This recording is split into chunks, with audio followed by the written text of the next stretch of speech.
নমস্কার দর্শক, দেখুন আজকে কিছু ইন্টারেস্টিং ফ্যাক্ট আপনাদের সামনে তুলে ধরবো এবং একেবারে শেষ পর্যন্ত ভিডিওটি দেখবেন। আচ্ছা, এদেরকে এই ছবিতে যিনি রয়েছেন আপনারা হয়তো অনেকেই চেনেন, যারা বাংলাদেশ থেকে দেখবেন অবশ্যই এদেরকে আপনি চেনেন। দিল্লি না ঢাকা, দিল্লি না ঢাকা, ঢাকা ঢাকা, ভারত যার মামা বাড়ি, দিল্লি যাও তাড়াতাড়ি। এই যে এই স্লোগানগুলি আপনাদের মনে পড়ছে? অর্থাৎ শেখ হাসিনা সরকারের পতনের পর প্রবল ভারত বিরোধিতা, প্রবল হিন্দু বিরোধিতা, যেখানেই ভারতকে পাবে একেবারে তাড়িয়ে দাও মেরে, যেখানেই হিন্দুদের পাবে একেবারে তাড়িয়ে দাও মেরে। এই যে স্লোগান যে জামাতপন্থী, যে উগ্রপন্থী, যে মৌলবাদীরা এই স্লোগান দিয়েছিল, আজকে ভারতবর্ষের একজন স্বনামধন্য ব্যক্তি, আপনারা দেখতেই পাচ্ছেন হাই কমিশন যিনি রয়েছেন দীনেশ ত্রিবেদী, সেই দীনেশ ত্রিবেদীকে কার্যত হাঁটু গেড়ে পায়ে ধরে তারা অনুরোধ করছেন যে ভারতবর্ষে আমাদেরকে চিকিৎসার জন্য চিকিৎসা ভিসা দেওয়া হোক বা আমাদের ভারতবর্ষকে আসতে দেওয়া হোক। কেউ কেউ বলছেন ট্যুরিস্ট ভিসা দেওয়া হোক, কেউ বলছেন চিকিৎসা করতে যাবো, কেউ বলছেন পড়াশোনা করতে যাবো, মানে ওভারঅল ভারতবর্ষে আমাদেরকে আসতে দেওয়া হোক। মানে সামান্য লজ্জা এদের মধ্যে রয়েছে। এই হচ্ছে জামাতপন্থী, এই হচ্ছে উগ্রপন্থী, এই হচ্ছে মৌলবাদীদের অবস্থা বা পরিস্থিতি। দেখুন, ভারতবর্ষ সিদ্ধান্ত নিয়েছে 28 তারিখ, অর্থাৎ জুন মাসের 28 তারিখ থেকে ভারতবর্ষ ট্যুরিস্ট ভিসা চালু করে দেবে আবার বাংলাদেশের জন্য, যেটি দীর্ঘদিন ধরে বন্ধ ছিল। কারণ শেখ হাসিনা সরকারের পতনের পর আপনারা জানেন যে এরা তো পারলে ভারতবর্ষের মধ্যে ঢুকে ভারতবর্ষটাকে ছিনিয়ে নেয়। সেভেন সিস্টার ছিনিয়ে নেবে, ত্রিপুরা আসাম ছিনিয়ে নেবে, কলকাতাকে বাংলাদেশের অঙ্গ তৈরি করে দেবে। এই যে রাতে ঘুমিয়ে ঘুমিয়ে স্বপ্ন দেখা এই জামাতপন্থী এবং এই উগ্রপন্থী এবং এক প্রকারের, আমি বলবো এরা বেসিক্যালি অশিক্ষিত। আমি কিন্তু প্রত্যেককে বলছি না, আমি আপনাদেরকে আরও একবার বলি, আমি প্রত্যেককে বলছি না, যারা এই বক্তব্যগুলি রাখতেন আমি তাদেরকে বলছি। বেসিক্যালি অশিক্ষিত এই জামাতপন্থী উগ্রপন্থী এরা রাতে ঘুমিয়ে ঘুমিয়ে স্বপ্ন দেখতেন যে একেবারে ভারতবর্ষের সেভেন সিস্টার আমরা দখল করে নেব, ভারতবর্ষকে বাংলাদেশের অঙ্গ করে নেব। কিন্তু তারা ভুলে গিয়েছিলেন যে ভারতবর্ষ তো ভারতবর্ষই ভাই, বিশ্বের চতুর্থ শক্তিশালী দেশ, এত উন্নত একটি দেশ, সেই দেশকে ছাড়া চলা সম্ভব? এটা বাংলাদেশ কিন্তু ভুলে গিয়েছিলেন। এখন আমাদের দীনেশ ত্রিবেদীকে অনুরোধ করতে হচ্ছে সেই জামাত নেতার, এবং জামাত নেতার স্ত্রী কার্যত অনুরোধ করছেন, কার্যত কাঁদতে কাঁদতে অনুরোধ করছেন যে আমাকে একটু ভারতবর্ষে আসতে দিন দাদা, চিকিৎসা করতে না পারলে আমাদের কি হবে, ছেলে মেয়ে রয়েছে, কিছু করতে পারবো না, ভারতবর্ষে আসতে দিন। এই দিল্লি না ঢাকা করে করে করে করে এখন আমাকে বলতে হচ্ছে দিল্লি দিল্লি, দিল্লি না ঢাকা, দিল্লি দিল্লি, এখন বলতেই হবে। এখন আর কোনো উপায় নেই, এখন ভারতবর্ষে আসতেই হবে, যে কোনো কাজে ভারতবর্ষকে আসতেই হবে। কারণ আমি আপনাদেরকে, দেখুন এই চ্যানেল যখন আমরা শুরু করি আপনারা সমর্থন করেছিলেন, যারা নতুন হয়েছেন দয়া করে সাবস্ক্রাইব করবেন, দেখবেন। আমরা কিন্তু বলেছিলাম যে বাংলাদেশের ইকোনমিটা ঠিক এমন একটি জায়গায় গিয়ে পৌঁছাবে, এমন একটি জায়গায় গিয়ে পৌঁছাবে যে সেখানে কার্যত একটি রুটি খেতে গেলে আপনাকে 20 জনকে ভাগ করে খেতে হবে বা ভাগ দিয়ে খেতে হবে, এরকম অবস্থা হবে। কারণ টোটাল বাংলাদেশটার দখল নিয়ে নিয়েছে উগ্রপন্থীরা, টোটাল বাংলাদেশটার দখল নিয়ে নিয়েছে জঙ্গিরা, টোটাল বাংলাদেশটার দখল নিয়ে নিয়েছে টেরোরিস্ট অর্গানাইজেশনরা। এরা বাংলাদেশটাকে এখন চালনা করবে। বাংলাদেশের স্বাধীন মস্তিষ্কের মানুষ যারা রয়েছেন তারা বাংলাদেশকে এখন আর চালনা করতে পারবেন না। সেটা আপনি মুসলিম হতে পারেন, কোনো সমস্যা নেই, আপনি হিন্দু হতে পারেন, আমি প্রত্যেকের কথাই বলছি। যারা বাংলাদেশের উন্নতি চান, যারা বাংলাদেশের জন্য লড়েছেন, সে সমস্ত মুসলিম যারা রয়েছেন তারাও কিছু করতে পারবেন না। কারণ অলরেডি দখল নিয়ে নিচ্ছে হামাস থেকে শুরু করে এই উগ্রপন্থী বা বলতে পারেন এই টেরোরিস্ট দেশগুলি, মানে সংস্থাগুলি। এবার কি হবে? এবার ভবিষ্যতে বাংলাদেশ প্যালেস্টাইনে পরিণত হবে, আফগানিস্তানে পরিণত হবে, সিরিয়ায় পরিণত হবে। দেখবেন আমেরিকা আসছে একটা বম ড্রপ করছে চলে যাচ্ছে, দেখবেন ইসরায়েল আসছে একটা মিসাইল ড্রপ করে দিচ্ছে চলে যাচ্ছে, 2 জন 4 জন 200 400 500কে মেরে দিয়ে চলে যাচ্ছে।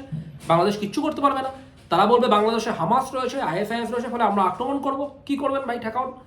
এখন এই বাংলাদেশের মৌলবাদী যারা, তারা বিষয়টা বুঝতে পারছেন আস্তে আস্তে। 90% এখনো বোঝেননি, 10% বুঝতে পারছেন। তারা বলছেন যে এবার আমাকে একটু বাংলাদেশ থেকে ভারতবর্ষে আসতে দিন। এদের লক্ষ্য কিন্তু ভারতবর্ষে আসা নয়, এদের লক্ষ্য ভারতবর্ষে গিয়ে এরা ভারতবর্ষেই থেকে যাবে, ওখান থেকে আর রিটার্ন করবে না। এদের লক্ষ্যটা এটাই। এখন ভারতবর্ষ সিকিউরিটি যথেষ্ট তৎপর, তারাও নজর রাখছে। যখন নতুন করে ভিসা দেওয়া শুরু হবে ভারতবর্ষ অবশ্যই নজর রাখবে। এখন ভাই আর তুমি চলে আসবে ভারতবর্ষে থেকে যাবে পশ্চিমবঙ্গে, এমনটা না। সরকার পরিবর্তন হয়ে গিয়েছে। এটা আর শেখ হাসিনার সময় মমতা ব্যানার্জির সরকার নেই যে ইচ্ছে মতন আসবে, থাকবে, চলে যাবে। সরকার পাল্টে গিয়েছে, এবং যিনি এখন সরকারে রয়েছেন তিনি এই সমস্ত উগ্রপন্থীদের থাকতেই দেবেন না। আপনি আপনার কারণ দেখাবেন, ভাই 2 দিন 4 দিন থাকবেন, আপনি চলে যাবেন, তাতে নো প্রবলেম। কে বারণ করেছে আপনাকে? আপনি আসুন, থাকুন, চিকিৎসা করাবেন করান, কারণ কি আপনার বাংলাদেশে কিছু নেই, কোনো ইনফ্রাস্ট্রাকচার নেই, সেটা আমরা জানি ভালো করে। আপনাকে আসতেই হবে ভারতে, তো এসে আপনি যখন চিকিৎসাটা করবেন আপনি চলে যাবেন তারপরে। কিন্তু এখানে একটা প্রশ্ন আছে আবার, এই ভারতবর্ষের সিদ্ধান্তকে আমি পুরোপুরি স্বাগত জানাতে পারছি না ভারতীয় হয়েও। কারণ কি, এই কয়েকদিন আগেই এই জামাতপন্থী উগ্রপন্থীরা রাস্তায় নেমে মিছিল করেছিল মোদী এবং শুভেন্দু অধিকারীর বিরুদ্ধে। ভারতবর্ষের হাই কমিশন তারা ঘেরাও করেছিল, এখন তারা কোথায়? তো আপনারা যখন ভারতবর্ষে আসতেই হবে, ভারতবর্ষ ছাড়া কিছু করতেই পারবেন না আপনারা, তাহলে কেনই বা এই নাটকগুলি আপনারা করেন? আর যদি এই নাটকগুলি করে থাকেন তাহলে ভারতবর্ষে মানে ছেড়ে আপনারা থাকুন না। ধরুন আমি আপনাদেরকে উদাহরণ দিচ্ছি, ভারতবর্ষ, আপনি এখানে পড়াশোনা করতে আসবেন বা কোনো কাজে আসবেন, ধরুন ভারতীয় মুদ্রায় আপনাকে 1 লাখ টাকা খরচ করতে হবে। আপনি একই কাজ সিঙ্গাপুরে করবেন, আপনাকে 5 লাখ খরচ করতে হবে। মালয়েশিয়ায় করবেন 4 লাখ খরচ করতে হবে। দুবাই যাবেন 8 লাখ খরচ করতে হবে। চীনে যাবেন 10 লাখ খরচ করতে হবে। কোথায় পাবেন টাকা? তো ভারতবর্ষ যে কন্ট্রিবিউশন, যে সাহায্যটা বাংলাদেশকে করেছে, বাংলাদেশকে সেই সাহায্যটা গ্রহণ করা উচিত এবং অন্ততপক্ষে বলা উচিত যে না ভাই, ভারতবর্ষ তো আমাদেরকে সাহায্য করছে, আমরা আমাদের সমস্যায় ভারতবর্ষে যাচ্ছি, আমরা ভারতবর্ষের মানুষের প্রচুর সুযোগ সুবিধা পাচ্ছি, তাহলে আমাদের সমস্যাটা কি? বাংলাদেশে বসে শুধুমাত্র ভারত না ঢাকা, ভারত না ঢাকা, দিল্লি না ঢাকা, শুভেন্দু অধিকারী, নরেন্দ্র মোদী মুর্দাবাদ মুর্দাবাদ। তো এখন আবার নরেন্দ্র মোদীর দেশে আসছেন কেন? এখন আবার শুভেন্দু অধিকারীর দেশে আসবেন কেন? লজ্জা থাকলে আসবেন না, লজ্জা থাকলে ভারতবর্ষে প্রবেশ করবেন না। আমি তো খবর পেলাম যেখান থেকে ভিসা দেওয়া হয়, চট্টগ্রাম থেকে শুরু করে সিলেট থেকে শুরু করে একাধিক জায়গায় 1 কিলোমিটার 1.5 কিলোমিটারের লাইন এখনই পড়ে গিয়েছে, ভারতবর্ষে আসতে হবে। এইসব জিহাদিদের একটা বড় অংশ, এই মৌলবাদীদের একটা বড় অংশ সেখানে লাইন দিচ্ছে। লজ্জা শরম সামান্য যদি থেকে থাকে তাহলে পরবর্তীকালে আবার বাংলাদেশে ফিরে গিয়ে এই সমস্ত স্লোগান দেবেন না। ভারতবর্ষের বাংলাদেশকে দরকার নেই, ভারতবর্ষ কোনো কারণেই বাংলাদেশে যাবেও না, ভারতবর্ষের কিছু দরকার নেই, কিন্তু বাংলাদেশের ভারতকে দরকার। বাংলাদেশ এবং পাকিস্তানের মধ্যে কোনো বর্ডার নেই, দেখবেন পাকিস্তানে একেবারে আরব মহাসাগর ছাড়িয়ে আপনাকে যেতে হবে, আরব সাগর ছাড়িয়ে।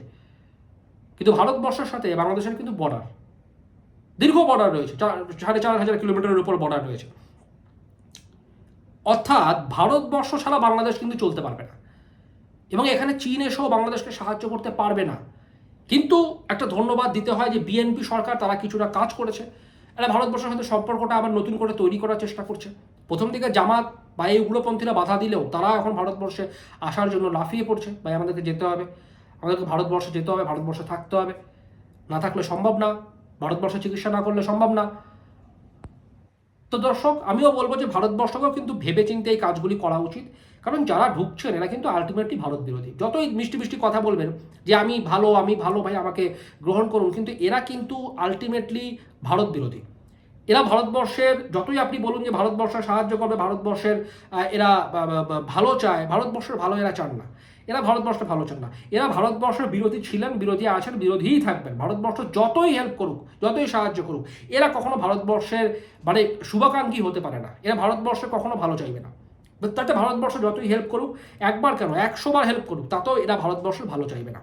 তো এই সিদ্ধান্তকে আপনারা কি স্বাগত জানান? যারা ভারত থেকে দেখছেন অবশ্যই কমেন্ট করবেন, এবং বাংলাদেশ থেকে যারা দেখছেন তারাও কমেন্ট করবেন যে একেবারে প্রভু রামের মূর্তি আপনারা করতে দিলেন না, হিন্দুদের মন্দির করতে দিচ্ছেন না, হিন্দু বিরোধিতা করছেন, মোদী বিরোধিতা, শুভেন্দু অধিকারী বিরোধিতা, কিন্তু এখন আপনাদের নেতারাই তো বলছেন ভারতে আসতে হবে। তো এ কেমন লীলা ভাই? এটা নিয়ে তো একটু বলতেই হবে ভাই, একটু কমেন্ট করতেই হবে। ফলে প্রত্যেকেই কমেন্ট করবেন এবং ভালো লাগলে সাবস্ক্রাইব করবেন, নজর রাখবেন। ধন্যবাদ।